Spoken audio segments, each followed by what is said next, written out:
A massive system we've wanted to talk about is something we're calling the Overseer.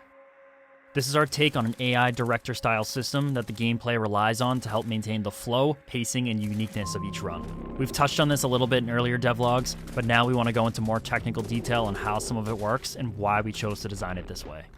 Our levels are linear by design, but they are not so linear that we can consistently spawn enemies directly in front of the player without it feeling obvious.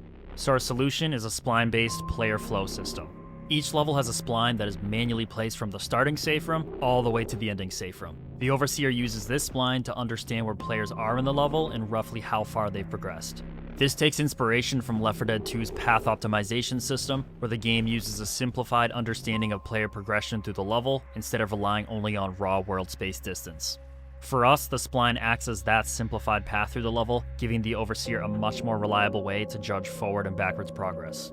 The Overseer needs that information to make better decisions about infected spawning and despawning. For example, there could be 4 players all in different rooms and locations across the level. We cannot just calculate each player's direct distance from the safe room, because our levels can have multiple floors, rooms, hallways, and routes that would completely throw off the calculations.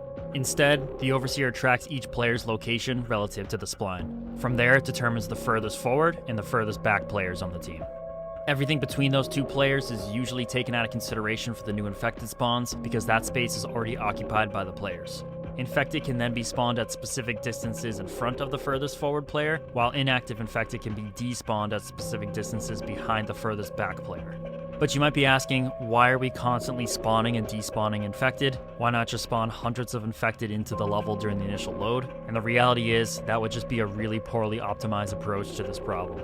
Our goal is to keep no more than around 35 infected active in the level at once. Instead of constantly creating and destroying enemies, we can recycle infected that are no longer relevant, so if an infected is too far behind the players, the Overseer can despawn it, reset it, and reuse it at a later time ahead of the group. It would be wrong for us to say this system will always be 100% perfect, because no system is, but if we can sell the idea that hundreds of infected are moving through the level maybe at least 98% of the time, that's the goal. Eventually, we're going to make the Overseer a lot more dynamic and unpredictable, but for now, this is all we wanted to show off in this video.